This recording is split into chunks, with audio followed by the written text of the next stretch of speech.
Hello everyone, welcome to Monika వంటిల్లు. ఈరోజు మన రెసిపీ వచ్చేసి తోటకూర వడలు. తోటకూర వడలు టేస్టీగా రుచికరంగా ఎలా చేసుకోవాలో ఇప్పుడు చూసేసేయండి. అండ్ కొందరు ఇవి మసాలా వడలు కూడా అంటారు, అలాగే శనగపప్పు వడలు కూడా అంటారు. సో ఇంకెందుకు లేట్, ఇప్పుడు తోటకూర వడలు ఎలా చేసుకోవాలో చూడండి. ముందుగా ఒక బౌల్లో 1 కప్పు శనగపప్పుని వేసుకొని 2 సార్లు వాష్ చేసుకొని ఇలా 3-4 గంటల పాటు శనగపప్పుని నానబెట్టుకోండి.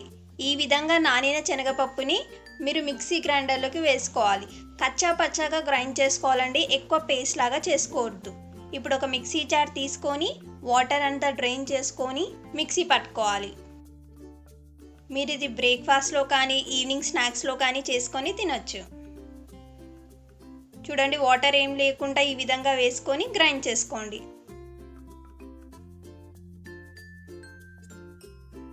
ఇప్పుడు గ్రైండ్ చేసుకున్న పప్పుని ఒక బౌల్లోకి వేసుకోండి. చూడండి, ఇలా మధ్య మధ్యలో మనకి పప్పులాగా ఉంది కదా, ఈ విధంగా గ్రైండ్ అనేది చేసుకోవాలి. ఇప్పుడు ఇందులోకి కట్ చేసి పెట్టుకున్న ఒక ఆనియన్, 3 పచ్చిమిరపకాయలు, కొంచెం కరివేపాకు రెవ్వలని కట్ చేసుకొని వేసుకోండి. ఇందులోకి 1 స్పూన్ అల్లం వెల్లుల్లి పేస్ట్, 2 స్పూన్ల ఉప్పు, 2 స్పూన్ల కారం ఈ విధంగా వేసుకోండి. మీకు టేస్ట్కి సరిపోయేంతగా వేసుకోండి. మీరు స్పైసీగా తిన్నట్లయితే కొంచెం కారం సాల్ట్ ఎక్కువగా వేసుకోండి. ఇందులో కట్ చేసి పెట్టుకున్న కొంచెం పుదీనా అండ్ కట్ చేసి పెట్టుకున్న మంచిగా వాష్ చేసుకొని ఈ విధంగా క్లీన్గా వాష్ చేసుకుని పెట్టుకున్న తోటకూరని వేసుకోండి. ఇక్కడ నేను 1 కట్ట తోటకూరని తీసుకున్నానండి.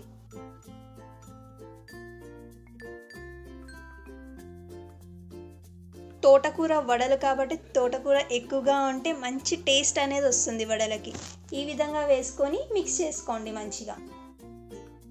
ఇలా మంచిగా మిక్స్ చేసేసుకొని చూడండి, ఈ కన్సిస్టెన్సీ ఇలా ఈ విధంగా మిక్స్ చేసి పెట్టుకోవాలి. మీకు ఒకవేళ టేస్ట్ సరిపోకపోతే ఒకసారి టేస్ట్ చూసుకొని మళ్ళీ మీరు సాల్ట్ కానీ కారం కానీ యాడ్ చేసుకొని మిక్స్ చేసుకోండి. చూడండి, ఇలా మనం వడలకి పిండి మిక్స్ చేసుకున్న టెక్స్చర్ అనేది వచ్చేసింది కదా.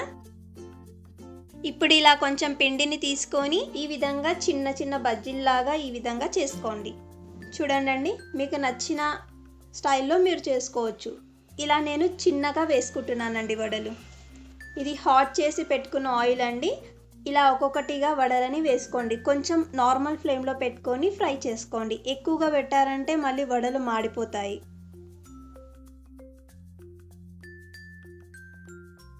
చూడండి, ఇలా లైట్ బ్రౌన్ వచ్చాక మీరు అటు ఇటు కొంచెం డీప్ ఫ్రై అనేది చేసుకోండి. ఈ విధంగా తిప్పుకోండి.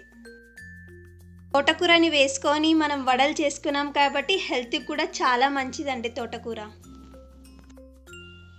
ఈ వడలకి మనకి ఆయిల్ కూడా ఎక్కువ పట్టదండి, కాబట్టి హెల్త్కి కూడా చాలా మంచిది. మీరు బ్రేక్ఫాస్ట్లో కానీ ఈవినింగ్ స్నాక్స్లో కానీ చేసుకొని తినొచ్చు.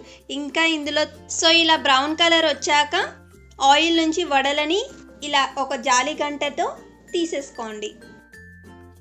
మిగతా వాటిని కూడా ఇదే విధంగా ఫ్రై చేసుకున్నానండి.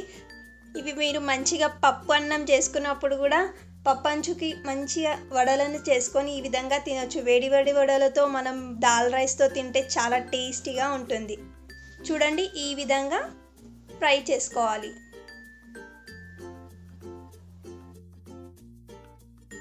చూస్తున్నారు కదండి, ఎంత ఈజీగా తోటకూర వడలు అనేది ఇంట్లోనే మంచిగా స్నాక్ అనేది ప్రిపేర్ చేసుకోవచ్చు. తోటకూర వడలు మీకు నచ్చాయి కదండి. సో ఇంకెందుకు లేట్, తప్పకుండా మీరు కూడా ఈ రెసిపీని ట్రై చేయండి. ఎలా వచ్చిందో నా కమెంట్స్లో మెన్షన్ చేయండి. అలాగే మీ ఫ్రెండ్స్ అండ్ రిలేటివ్స్కి షేర్ చేయండి. ఒక లైక్ చేయండి, సబ్స్క్రైబ్ చేయడం మాత్రం మర్చిపోకండి. Thank you for watching my videos.